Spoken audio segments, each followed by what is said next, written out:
ফেসবুকে এখন থেকে আপনার ভিডিওতে যদি মিলিয়ন ভিউজ হয়, তারপরেও আপনি ওইখান থেকে কোনো প্রকার ইনকাম পাবেন না, আপনার পেজ অথবা আইডি মনিটাইজ থাকার পরেও। এরকমই একটা দুঃসংবাদ এবং কিছু শর্ত কিন্তু ফেসবুক দিয়ে দিয়েছে তাদের নতুন আপডেটে।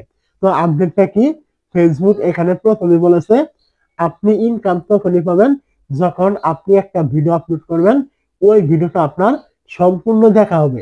মানে এমন অনেক ভিউজ আছে যেগুলো সম্পূর্ণ দেখে না, কেউ ক্লিক করে কেউ স্কিপ করে চলে যায়, ওইগুলো কিন্তু ভিউজ কাউন্ট হয়। তো ওইসব ভিউজ যদি আপনার কাউন্ট হয়, ওইসব ভিউজ থেকে কোনো প্রকার ইনকাম আপনি পাবেন না। মনে করুন আপনার একটা ভিডিও থেকে 1 লক্ষ ভিউজ হয়েছে, ওই 1 লক্ষ ভিউজ থেকে আপনার মাত্র 10,000 লোকে আপনার ভিডিওটা সম্পূর্ণ দেখেছে, ওই রকম ভিউজ থেকে আপনি ইনকাম পাবেন। এছাড়া যে বাকি 90,000 লোকে আপনার একটু করে দেখলো, স্ক্রল করে চলে গেল, ক্লিক করে বেরিয়ে চলে গেল, স্কিপ করে দিল, ওইসব থেকে আপনি কোনো প্রকার ইনকাম কিন্তু পাবেন না। ফেসবুক এটা একেবারেই স্পষ্ট কিন্তু করে দিয়েছে।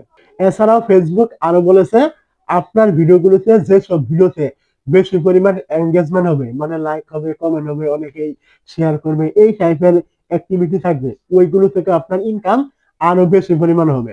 মূল কথা হলো এখন থেকে আপনার ইনকাম বাড়াতে হলে বা ফেসবুকে ইনকাম করতে হলে আপনার ভিডিওটা যারা সম্পূর্ণ দেখবে, ওইখান থেকে আপনি ইনকাম পাবেন। এছাড়া আপনি 1 মিনিটের একটা ভিডিও আপলোড করলেন, কথার কথা বললাম, ওই 1 মিনিটের ভিডিও যদি কেউ সম্পূর্ণ দেখে অথবা 50 সেকেন্ড 40 সেকেন্ড এমন দেখে, তাহলে ওইখান থেকে আপনার ইনকাম হবে।